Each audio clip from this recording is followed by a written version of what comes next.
Assalamualaikum warahmatullahi wabarakatuh. Kami dari kelompok 8, kelas A, ingin mempresentasikan hasil kerja kelompok kami, yaitu menganalisis faktor-faktor yang mempengaruhi harga ponsel dengan metode regresi linear berganda, di mana kelompok kami beranggotakan. Next.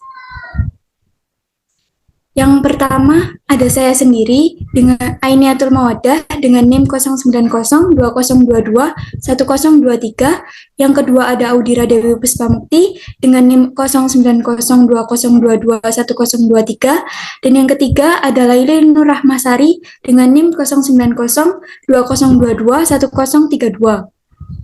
Next. Di sini untuk langkah-langkah dari pengujian yang kita gunakan adalah pengujian dengan metode regresi linear berganda, di mana langkah-langkahnya yang pertama ada deskripsi data, yang mana data yang kita gunakan adalah data cellphone. Dan yang kedua ada uji ANOVA. Di sini kita akan melakukan uji F pada data kita. Yang ketiga, kita mencari nilai dari uji T pada data. Lalu yang keempat ada uji multikoleniaritas. Yang kelima ada uji asumsi klasik, di mana di sini meliputi uji normalitas, uji heterokedastisitas, dan uji autokorelasi. Dan yang terakhir adalah dengan melakukan kebaikan model, di mana di sini kita akan menentukan ukuran kebaikan model regresi mana yang kita akan pilih. Next. Kita menuju kepada langkah yang pertama, yaitu dengan deskripsi data.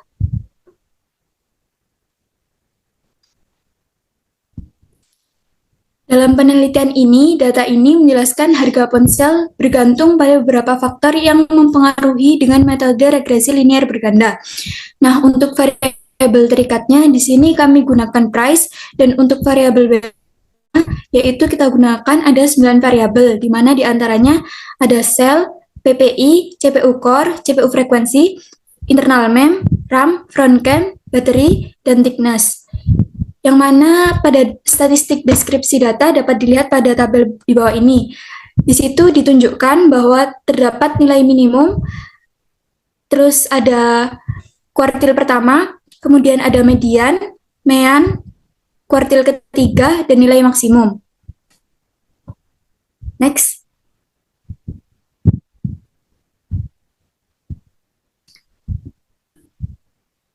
Nah, untuk selanjutnya, metode regresi linear berganda ini digunakan karena variabelnya ini berjumlah dari satu variabel, di mana kita menggunakan tadi 9 variabel. Terus berdasarkan hasil analisis regresi linear berganda, dapat dilihat pada tabel estimasi persamaan regresi di bawah ini. Di sini dari hasil tabel di atas ini, bisa diketahui model persamaan regresinya yang kami gunakan dalam penelitian ini, yaitu Y sama dengan 1360,4422 dikurangi 0,02712 X1 ditambah dengan 1,28488 X2 ditambah dengan 59,08206 X3 ditambah dengan 90,37346 X4 ditambah dengan 6,88009 X5 ditambah dengan 113,09347 X6 ditambah dengan 10,75465 X7 ditambah 0,02514 X8 dikurangi dengan 58,18385 X9. Nilai estimasi intercept pada model persamaan regresi ini bertanda positif sebesar 1360,44222, yang artinya jika keseluruhan variabel bebas bernilai 0, maka nilai rata-rata presentasi beberapa faktor yang mempengaruhi harga ponsel sekitar 1,36%. Next. Selanjutnya akan dilanjutkan oleh rekan saya, Laili Nur Rahmasari. Kemudian yang kedua, uji ANOVA menggunakan uji F simultan. Next. Yang kedua, uji F ANOVA atau uji F simultan. Analysis of variance ANOVA digunakan dalam menguji variasi means dalam variabel penjelas secara simultan. Apakah telah signifikan dalam menjelaskan variasi yang dijelaskan? Dengan tingkat signifikan, alfa sama dengan 0,05 dan nilai derajat bebas dengan simbol DF untuk pembilang diberikan simbol DF1 dengan rumus DF1 sama dengan K-1. Kemudian menentukan derajat bebas untuk penyebut dengan simbol DF2 dengan rumus DF2 sama dengan N-K, di mana K adalah jumlah semua variabel bebas dan terikat, dan N adalah jumlah data. Dalam penelitian kali ini, nilai K sama dengan 10 dan N sama dengan 161. Maka nilai DF1 sama dengan 10 dikurangi 1 sama dengan 9, dan nilai DF2 sama dengan 161 dikurangi 10 sama dengan 151. Sehingga dengan melihat nilai F alfa, K min 1, N min K, atau dengan kata lain F tabel, sebesar 1,88. Berikut tabel hasil uji F dengan menggunakan tabel ANOVA. Terdapat model sum of squares, DF atau derajat bebas, mean square, F hitung, serta p-value dari uji F. Dari hasil uji F pada penelitian ini didapatkan nilai F hitung sebesar 305,7218 dengan tingkat signifikan sebesar nilai p-value kurang dari 2,2 E pangkat minus 16, sehingga dapat disimpulkan bahwa F hitung lebih dari F alfa, K min 1 N min K atau F tabel, yaitu 305,7218 lebih dari 1,88, atau p-value kurang dari alfa 2,2 E pangkat min 16 kurang dari 0,05. Maka H0 ditolak dan H1 diterima. Artinya semua variabel X yaitu sel, PPI, CPU core, CPU frac, internal mem, RAM, front cam, baterai, dan thickness berpengaruh signifikan secara simultan terhadap harga ponsel. Next.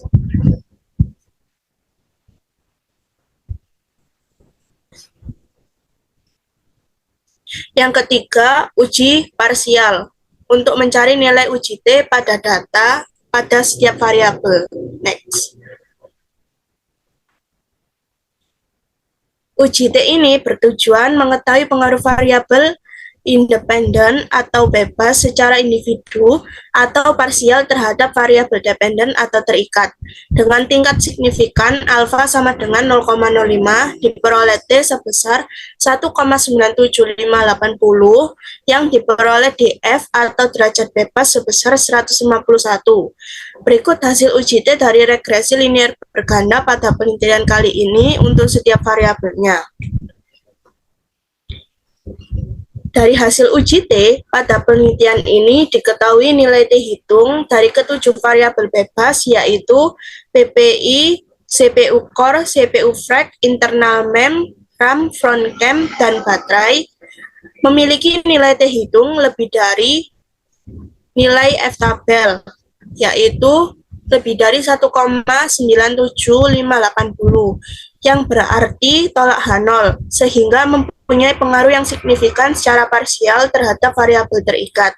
Kemudian, nilai T hitung dari kedua variabel bebas untuk sel dan thickness memiliki nilai F hitung kurang dari F tabel, yaitu kurang dari 1,97580, yang berarti gagal tolak H0, sehingga tidak mempunyai pengaruh signifikan secara parsial terhadap variabel terikat. Next.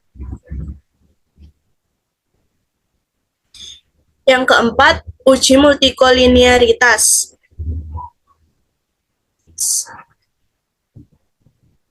Pada uji multikolinearitas berguna untuk mengecek apakah dalam semua variabel bebas atau X pada data terdapat multikolinearitas.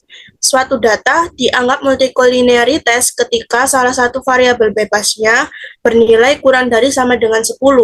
Berikut hasil pengecekan multikolinearitas pada variabel bebas pada data penelitian kali ini. Di antaranya dapat dilihat pada tabel. Pada tabel di atas, terlihat bahwa dari 9 variabel bebas atau X yang digunakan memiliki nilai kurang dari 10, yang artinya variabel tersebut tidak memiliki multikolinearitas.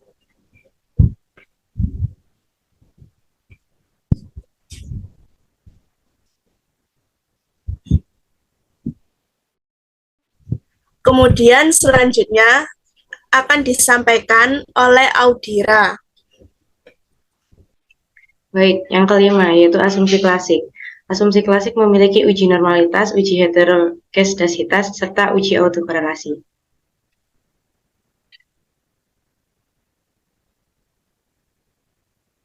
Yang pertama yaitu uji normalitas. Pada uji normalitas ini menggunakan uji Shapiro-Wilk yang dimana memiliki asumsi H0 jika galat menyebar normal dan H1 jika galat tidak menyebar normal. Dari uji Shapiro-Wilk tersebut didapatkan p-value sebesar 0,06068 yang berarti p-value lebih besar dari alfa, yang dimana alfanya bernilai 0,05. Maka gagal tolak H0 yang artinya galat menyebar normal, sehingga asumsi normalitas galat masih terpenuhi. Untuk plot uji normalitas atau residual bisa dilihat pada plot di bawah. Dilihat di plot di bawah ini. Selanjutnya yaitu uji heteroskedasitas. Uji heteroskedasitas ini menggunakan uji Gletser yang dilakukan dengan cara meregresikan nilai absolut residual atau μi dengan regresi kuadrat terkecil biasanya terhadap variabel bebas atau X. Dari uji Gletser tersebut didapatkan nilai p-value sebesar 0,1216715 yang berarti p-value lebih dari alfa, di mana nilai alfanya adalah 0,05. Maka dianggap gagal tolak H0 yang artinya dapat disimpulkan bahwa tidak terdapat heteroskedasitas pada data. Selanjutnya yaitu uji autokorelasi. Hal yang dilakukan untuk mendeteksi adanya autokorelasi dalam model regresi linier berganda adalah menggunakan uji Durbin-Watson dengan asumsi DU kurang dari DW hitung kurang dari 4 dikurangi DU. Karena data berjumlah 161, maka DU-nya pada tabel Durbin-Watson, DU-nya itu bernilai 1,7804 serta DL-nya itu bernilai 16917.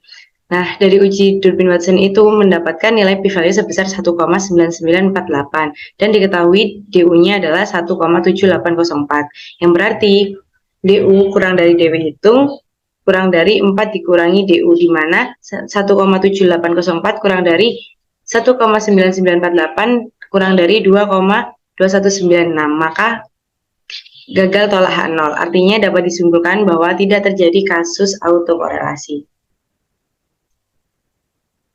Yang keenam, yaitu kebaikan model. Ukuran kebaikan model pada regresi linear berganda. Pada pemilihan model ini menggunakan koefisien determinasi atau R kuadrat dan AKIK Information Criterion atau AIC. Pada kedua model ini didapatkan ukuran kebaikan model sebesar AIC yaitu 2141,350 serta R kuadrat yaitu 0,9479758. Sehingga pada hasil output AIC dan R kuadrat untuk ukuran kebaikan model menunjukkan AIC sebesar 2141,350 serta R kuadratnya sebesar 0,9479758. Berarti kemampuan variabel bebas atau variabel X menjelaskan variabel terikatnya atau variabel respon Y sebesar 94,79758% serta sisanya yaitu sebesar 5,2042%, yaitu hasil dari 100% dikurangi 94,79758%, dipengaruhi variabel lain yang tidak digunakan pada penelitian ini. Baiklah, saya kembalikan kepada moderator Aini. Baik, untuk selanjutnya kita akan langsung menuju pada software yang kita gunakan, yaitu dengan software R. Baik, di sini telah ditampilkan software R. Nah, untuk yang pertama, di sini kami akan menginstal library yang dibutuhkan, di mana dapat dilihat pada codingan tersebut.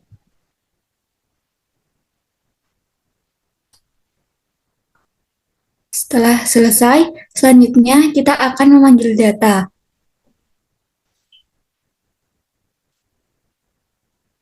Nah, sudah terlihat data yang akan kita gunakan. Next. Nah, di sini selanjutnya di sini ada summary data atau deskripsi dari data yang akan kita gunakan. Yang di sini terdapat nilai minimum, terus ada kuartil pertama, ada median, mean, kuartil ketiga, dan ada nilai maksimal.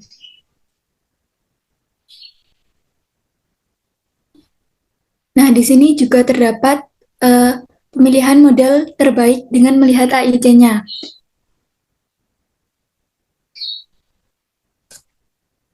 Nah, di sini terlihat ada dari model di sini, yaitu yang dapat kita lihat adalah estimate-nya, di mana untuk intercept-nya 1360,4422, untuk selnya negatif 0,02712, untuk PPI-nya 1,28488, untuk CPU core-nya 59,08206, CPU frag-nya 90,37346, internal mem-nya 6,88009, RAM-nya 113,09347, front cam-nya 10,75465, baterinya 0,02514, dan untuk thickness-nya negatif 58,18385.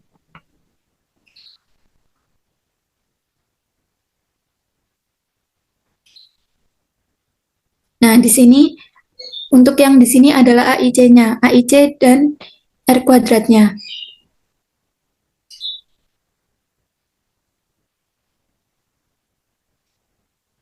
Nah, untuk R kuadratnya yaitu 0,944875. Dan untuk AIC-nya 2141,35.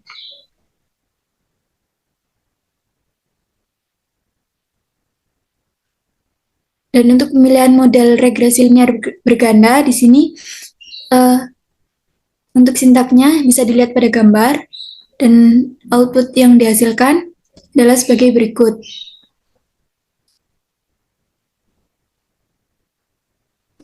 Untuk selanjutnya, untuk persamaan regresi dari data tersebut dihasilkan persamaan regresi sebagaimana pada output yang telah ditampilkan. Ya. Selanjutnya, ada uji F yang akan dijelaskan oleh Laili Nurrahmasari. Kemudian uji F simultan dan menampilkan tabel ANOVA. Memiliki hipotesis H0 sama dengan variabel bebas berpengaruh terhadap variabel terikat, dengan H1 variabel bebas tidak berpengaruh terhadap variabel terikat. Dari hipotesis tersebut didapatkan sintaks pada R tersebut menggunakan cara manual. Kemudian dihasilkan tabel ANOVA, terdapat sum of square, DF atau derajat bebas, mean and square. Kemudian nilai dari F hitung sebesar 305,7218 dengan p-value 3,50816 E pangkat min 92 atau kurang dari 2,2 E pangkat min 16 seperti regresi sebelumnya yang telah disampaikan oleh Aini. Dari nilai F hitung tersebut, adalah 305,7218 lebih dari 1,88, di mana 1,88 ini adalah F-tabel. Maka tolak H0 karena p-value 3,28971 E pangkat min 91 atau kurang dari 2,2 E pangkat min 16 kurang dari alfa dengan tingkat signifikan 0,05, maka tolak H0 sehingga dapat disimpulkan variabel terikat Y terdapat hubungan dengan variabel bebas X. Kemudian uji T parsial. Memiliki H0 variabel X tertentu mempengaruhi variabel Y. Maksud tertentu ini menjelaskan variabel X atau bebas untuk setiap variabelnya. Untuk H1, variabel X tertentu tidak mempengaruhi variabel Y. Untuk alfa 0,05. Dari hipotesis tersebut didapatkan sintaks manual pada R. Didapatkan hasil untuk T hitungnya 2, itu menjelaskan sel dan selanjutnya. Didapatkan F-tabel sebesar 1,97 dan seterusnya. Kemudian dapat disimpulkan bahwa variabel sel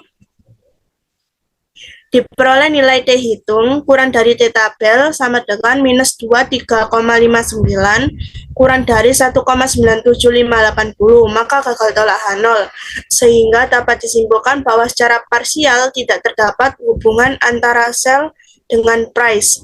Untuk variabel PPI, nilai T hitung lebih dari T tabel sama dengan 6,529 lebih dari 1,97580, maka tolak H0, sehingga dapat disimpulkan secara parsial terdapat hubungan antara PPI dengan price. Untuk CPU core, CPU frag, internal mem, RAM, front cam, baterai juga memiliki T hitung lebih dari T tabel, maka tolak H0 sehingga dapat disimpulkan bahwa secara parsial terdapat hubungan antara variabel tersebut dengan variabel Y atau price. Untuk variabel thickness diperoleh nilai T hitung kurang dari T tabel sama dengan minus 5,622 kurang dari 1,97580, maka gagal tolak H0, sehingga dapat disimpulkan bahwa secara parsial tidak terdapat hubungan antara thickness dengan price.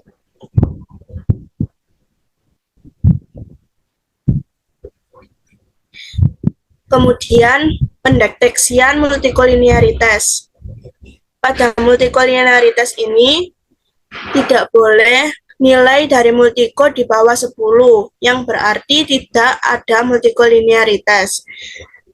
Pada sintaks di R ini, untuk sel PPU, CPU core, CPU frag, internal mem, RAM, front cam, baterai, thickness, tidak memiliki nilai multikolinearitas, di mana nilai dari variabel tersebut memiliki nilai di bawah 10, yang berarti tidak ada multikolinearitas. Kemudian, uji selanjutnya akan disampaikan oleh Audira. Oke, baik. Selanjutnya adalah uji asumsi klasik. Yang pertama yaitu ada uji normalitas. Di sini kita menggunakan uji Shapiro-Wilk, yang dimana memiliki asumsi H0 jika galat menyebar normal dan H1 jika galat tidak menyebar normal. Untuk sintaknya bisa dilihat pada R tersebut, dan didapatkan hasil 0,98787 untuk p-value-nya yaitu 0,178. Nah, karena nilai p-value-nya itu 0,178, di mana lebih besar daripada alfa, yaitu alfanya bernilai 0,05, maka gagal tolak H0, berarti galatnya menyebar normal, sehingga asumsi normalitas galat masih terpenuhi. Visualisasi regresinya. Di sini akan menampilkan plot residual atau plot dari uji normalitas. Bisa dilihat dari plot normal Q-min Q.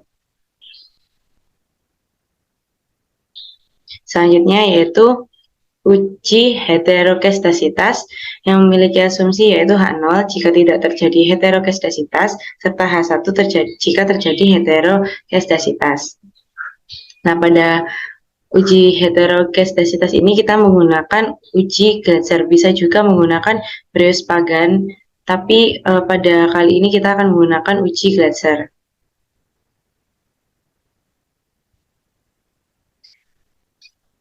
Di mana didapatkan nilai statistiknya yaitu 12,97138 dengan p-value 1,639055 dan parameter alternatifnya itu ada 9 Greater atau 9 variabel bebas atau variabel X-nya. Nah, dari uji Glatzer didapatkan nilai p-value yaitu 0,163955 yang berarti lebih besar daripada alfa yang bernilai 0,05. Maka gagal tolak H0. Dapat disimpulkan bahwa data tidak terdapat heterokestasitas. Selanjutnya yaitu uji autokorelasi atau non-autokorelasi. Memiliki asumsi H0 jika terjadi kasus autokorelasi dan H1 jika terjadi kasus autokorelasi. Pada uji autokorelasi ini kita menggunakan Durbin-Watson dan sintaknya bisa dilihat pada gambar tersebut ya. Menggunakan DW test itu mendapatkan hasil nilai statistiknya yaitu 1,9948 dengan p-value 0,4179. Karena nilai p-value-nya 0,4179 yang berarti lebih besar daripada alfa, yang dimana nilai alfanya yaitu 0,05, maka gagal tolak H0. Dapat disimpulkan bahwa tidak terjadi kasus autokorelasi. Oh ya, tadi pada PPT kan menjelaskan bahwa DU kurang dari DW hitung kurang dari 4 min DU. Kita menggunakan hasil statistiknya yaitu 1,9948. Dan di mana hasilnya juga tetap tidak terjadi kasus autokorelasi. Ukuran kebaikan model. Ini kita menggunakan koefisien determinasi atau R kuadrat. Untuk sintaknya bisa dilihat dan mendapatkan hasil sebesar 0,9479758. Dan untuk AIC-nya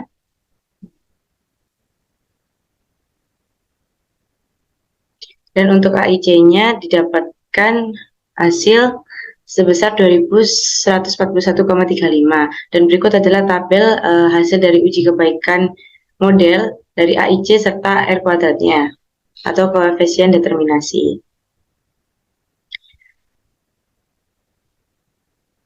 Sehingga pada hasil output AIC dan R kuadrat dapat untuk ukuran kebaikan model menunjukkan bahwa AIC sebesar 2141,35 dan R kuadrat sebesar 0,9479758 yang berarti kemampuan variabel bebasnya atau variabel X-nya menjelaskan variabel terikatnya atau variabel respon Y-nya yaitu sebesar 94,79758% serta sisanya yaitu sebesar 5,20242% yaitu hasil dari 100% dikurangi 94,79758% itu dipengaruhi oleh variabel lain yang tidak digunakan dalam penelitian regresi linier berganda ini.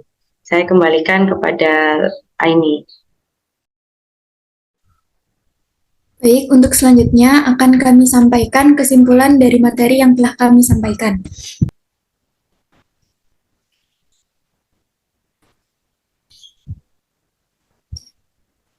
Di mana kesimpulan dari materi yang telah kami sampaikan adalah sebagai berikut.